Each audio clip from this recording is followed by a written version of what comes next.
Get the latest Zacks research, analysis, and rankings on exchange-traded funds in Exploring ETFs. Here's something we don't often talk about, insurance company ETFs. We're going to talk about it right now with our ETF research director, Nina Mishra. So you say that a lot of investors ignore insurance companies. Why is that? Yeah, finance sector as a whole has been doing well, but investors usually focus on banks. Banks are always in news. Insurance companies are usually not. Only if they're in trouble. Only if they are in trouble, like AIG and other, we remember that. And otherwise, they are not in news. And the other reason is that pricing cycle was very soft for insurance companies for the last few years because the demand was slow. So the insurance companies and the insurance sector as a whole was not doing well.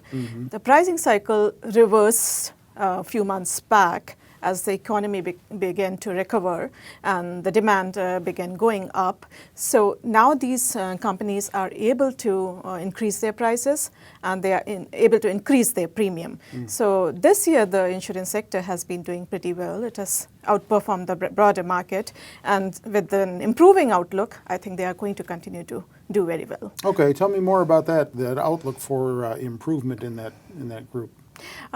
Improving economy as such, I mentioned, it is good for all insurers because their business volume is highly correlated to the health of the economy. And other reasons are improving labor market. That helps health insurers a lot because employers provide health insurance coverage. But in general, improving labor market is good for all insurers.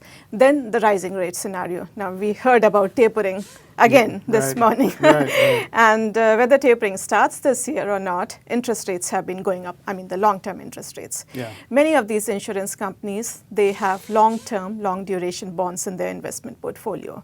So when the interest rates go up, they'll be able to earn higher returns from their investment portfolio. At the same time, the value of these bonds are going to go down when the rates go up. But it's in case of insurance companies, since they have a very long-term investment horizon, they can actually hold all bonds till maturity, so no losses are recognized, unlike in case of retail investors who cannot hold bonds for 30 years or whatever. So rising interest rate scenario hurts retail investors, but it benefits insurance companies. Then as I mentioned, that the pricing cycle appears favorable now after many years of softness.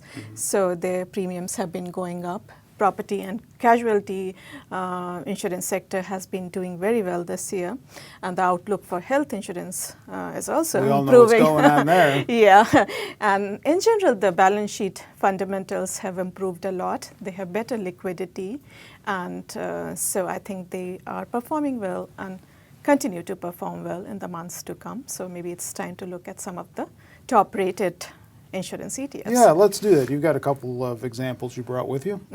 So the first one is SPIDER S&P Insurance ETF. The ticker is KIE. It follows the S&P Insurance Index, which is an equal weighted index. So it does not focus on any company in particular. It holds all its asset base almost in equal weight in about 50 securities.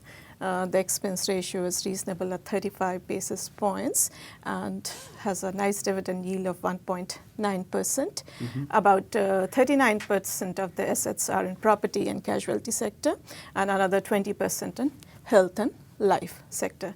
It's a Zacks rank 2 buy rated ETF. Okay, and then there's an iShares fund as well. iShares US Insurance Index Fund. The ticker is IAK. It follows the Dow Jones Insurance Index, charges 45 basis points. Dividend yield is 1.5%.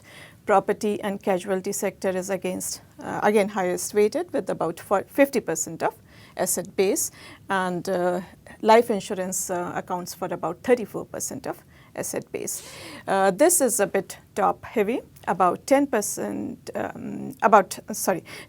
top 10 holdings account for about 60% of the assets, and this is also a Zacks Rank 2 ETF. Okay, do you own either one? No, I don't. All right, check out other ETF stories. You can do that by going to our website, Zacks.com, if you're not there already, and scrolling down to the bottom of the site homepage until you see the ETF module, and then click on the stories that are in that module. It'll take you right to not only the story, but the ETF section of Zacks.com. With Nina, I'm Terry Ruffalo.